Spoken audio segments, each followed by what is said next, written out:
మీరు కాలేజ్ డేస్లో చాలా పాష్గా, చాలా సౌమ్యంగా, చాలా అందంగా, చాలా చక్కగా, కనీసం ఎక్కడా కూడా ఆ మట్టి కానీ మురికి కానీ అది కూడా లేకుండా మీరు చాలా బ్యూటీగా, చాలా ఆహ్లాదంగా, చాలా ఆకర్షణీయంగా, అట్రాక్టివ్ వెజల్ లాగా మీరు ఉన్నారు. వయసు వచ్చింది, అమ్మ పెళ్లి చేసింది. పెళ్లి చేసిన తర్వాత కొడుకు పుట్టాడు, పిల్లోడు పుట్టాడు. ఆడు నెంబర్ 2కి వెళ్ళాడు. ఏ రోజున టూలు గీలు మీరు చేసిన అనుభవం మీకు లేదు. ఏం చేస్తారు మీరు? ఏ మమ్మీ అంటారా? మమ్మీ ఉంటే పర్లా, పాపం మమ్మీలు పాపం ఉన్నది అందుకే. ఏమండి, ఒకప్పుడు ఈ మమ్మీ కూడా ఇట్లాంటి ఆమె, కానీ వీళ్ళ మమ్మీ వచ్చింది పాపం. అవునా? ఇప్పుడు మీరు ఏం చేస్తారు? అది నేను ముట్టుకోలేదు, నేను ఎప్పుడు టచ్ చేయలేదు, నేను ఎప్పుడు ఇలా చేయలేదు, నేను చాలా పాష్గా పెరిగాను, నాకంతా లవ్లీ తప్ప ఇట్లాంటి ఇది నాకు లేదు అని మీరు ఏమైనా ఫీల్ అవుతారా? ఎందుకు ఆ పిల్లోడికి అన్నీ చేస్తారు? ఎందుకు ఆ పిల్లోడికి మీరు బ్రెస్ట్ ఫీడింగ్ ఇస్తారు? ఎందుకు ఆ పిల్లోడిని ఒళ్ళోనే పెట్టుకుంటారు? ఒకప్పుడు ఎంతో క్లాస్గా ఉండేటువంటి మీరు అన్నీ మర్చిపోయి బాలింతలను చూడాలి మీరు. ఆమెను కాలేజీలో చూసిన తర్వాత బాలింతగా ఆమెను చూస్తే ఎట్టుంటుంది? అమ్మమ్మ వస్తుంది, ఏమే తలకు గొడ్డు కట్టుకోలేదేంటి, చెవులోంచి గాలి వెళ్ళిపోతే ఏమైపోతాం అనుకున్నావు, కట్టుగొడ్డ అంటది, కట్టుద్ది. పక్కింటి ఇంకొక ఆమె అమ్మ ఏంటంటున్నా అంటది, ఏదో భలేదో అని పచ్చిం చేయాలి. ఏం చేయాలి? నువ్వు తినేవి కూడా తిన్నవరు. ఇంకా తర్వాత కాళ్ళకి సాక్సులు అయ్యి మొత్తం కోల్డ్ అయిపోతావు. పిల్లోడికి ఏమైపోద్ది? మళ్ళీ వీళ్ళ నానమ్మ వస్తుంది, ఈ పిల్లోడు వాళ్ళ నానమ్మ, అమ్మాయి ఏంటి పిల్లోడికి ఏమైపోద్ది? ఆ పిల్లోడికి ఏమైపోద్ది అని అంది, ఇప్పుడు ఈ పిల్లోడికి ఏమైపోద్ది అని అంటది. ఇప్పుడు అన్నిటికీ వేసుకోవాల్సింది ఎవరు? సాక్సు ఏమే. తలకు గొడ్లు చుట్టి, ఒంటికి నడానికి కట్లు కట్టి, కాళ్ళకు సాక్సులు వేసి, ఆ మనిషిని కాలేజీలో చూసినోడు ఎవడైనా వచ్చి ఇప్పుడు ఏమైనా చూస్తే ఎట్టుంటుంది? నువ్వు చూస్తే కాలేజీ బ్యూటీవి, కానీ ఈరోజు ఏమైపోయావు? ఇంత మారిపోయినా, ఈ విధంగా మారిపోయినా నీ కొడుకు నువ్వు చూసుకున్నప్పుడు, నీ రూపాన్ని నువ్వు చూసుకున్నప్పుడు, నీ బిడ్డను నువ్వు చూసుకున్నప్పుడు నీకేమనిపిస్తుంది? నా రూపం పోతే పోయింది, నేను ఒకడికి రూపం ఇచ్చా.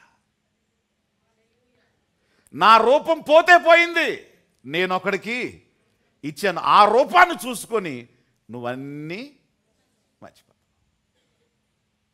ఇక సంవత్సరానికి ఇక ఆమె రూపం, తర్వాత వచ్చే సంవత్సరానికి ఇంకొక రూపం, తర్వాత 5-6 సంవత్సరాలకి ఇంకొక రూపం, తూర్పుకి పడమరకి ఉత్తరానికి దక్షిణానికి విస్తరించి అసలు కనీసం కాలేజీతో పోల్చుకునే పరిస్థితి కూడా అవ్వా నువ్వా అనే పరిస్థితి అయిపోతుంది. అవునా కాదా? సరే, ఇదంతా దేనికి? లవ్. నీకెవరు టీచ్ చేశారు? నీకెవరు ప్రసంగాలు చేశారు? నీ బిడ్డ కోసం నువ్వు ప్రాణం పెట్టాలని, ప్రాణం పోయే నొప్పులు పడే ఆ బిడ్డను నువ్వు కనాలి, ఎవరు చెప్పారు నీకు? ఎవరు చెప్పలా.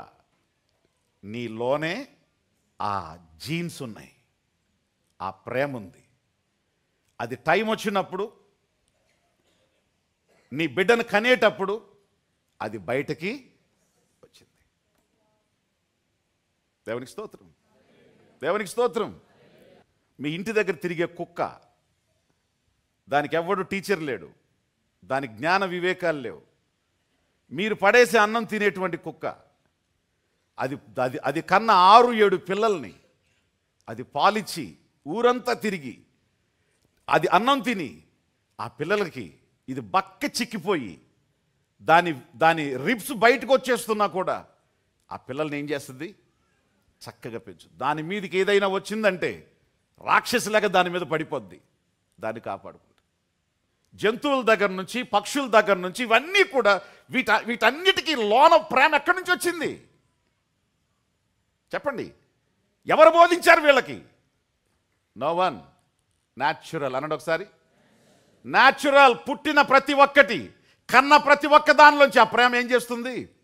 బయటకు వస్తుంది. మనకు బైబిల్ చెప్తుంది, మీరు అక్షయమైన బీజము నుండి పుట్టిన వాళ్ళు. మీరు ఎక్కడి నుంచి పుట్టారు? మీరు రక్త మాంసములను బట్టి మీరు పుట్ల, రక్త మాంసములను బట్టి మీ శరీరం పుట్టింది. కానీ యేసుక్రీస్తులో మీరు అక్షయమైన బీజం, అంటే నాశనం కానటువంటి విత్తనము నుండి, వాక్యము నుండి మీరు బయటకి వచ్చారు. మీ డిఎన్ఏ అది. నేను అందుకే చెప్తున్నాను, రియల్ సేవ్డ్ పర్సన్, నువ్వు నిజంగా నీ రక్షణ కరెక్ట్ అయితే, నీ రక్షింపబడిన విధానం కరెక్ట్ అయితే, నువ్వు వాక్యం చేత ప్రేరేపించబడి పరిశుద్ధాత్మ చేత నిజంగా నువ్వు కన్విక్ట్ చేయబడి రక్షణలోకి వచ్చిన వ్యక్తివైతే, నీ టైములో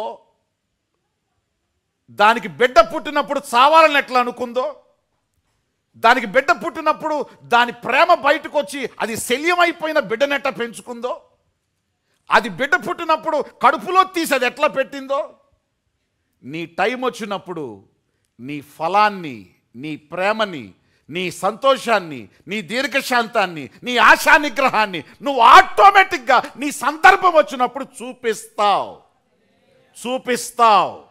ఎందుకంటే నీ లోన ఉన్న డిఎన్ఏ అది.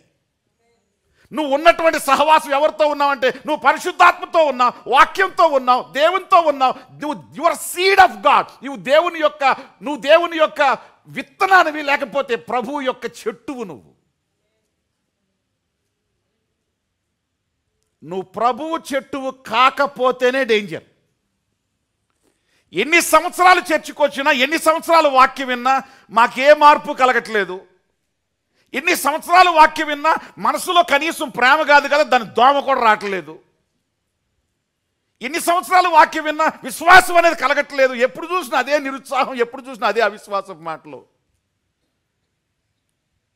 Check your salvation. Check your salvation. ఎందుకు ఈ మాటలు నేను చెప్తున్నానో తెలుసా? రేపు పరలోకం నువ్వు వెళ్ళిపోయిన తర్వాత నువ్వు ఎవడవో నాకు తెలియదంటే అప్పుడు చేయగలిగింది ఏమి? కనీసం ఈ ప్రసంగం విన్న తర్వాత అయినా నీలో ఇన్ని సంవత్సరాల క్రైస్తవత్వంలో కూడా అసలు ప్రేమ అనేది నీలో ప్రొడ్యూస్ అవ్వట్లేదంటే, నీలో ఆశా నిగ్రహించుకోవటం అనేది నీలో ప్రొడ్యూస్ అవ్వట్లేదంటే, నీలో ఉండాల్సినవి లేవు. నీలో ఉండాల్సిన వాడు లేడు, ఉండాల్సిన ఆత్మ లేదు, ఉండాల్సినటువంటి వాక్యం లేదు. అందుకే నీలోంచి రావట్లేదు. వీళ్ళకి ఎవరికి ఏమీ లేదు, అవన్నీ డిఫాల్ట్ వచ్చేస్తాయి. నువ్వు ఉంటే డిఫాల్ట్ వచ్చేస్తాయి. నా మాటలు అర్థమవుతున్నాయా మీకు? నా రీజనింగ్ మీకు అర్థమైందా? దేవునికి స్తోత్రం.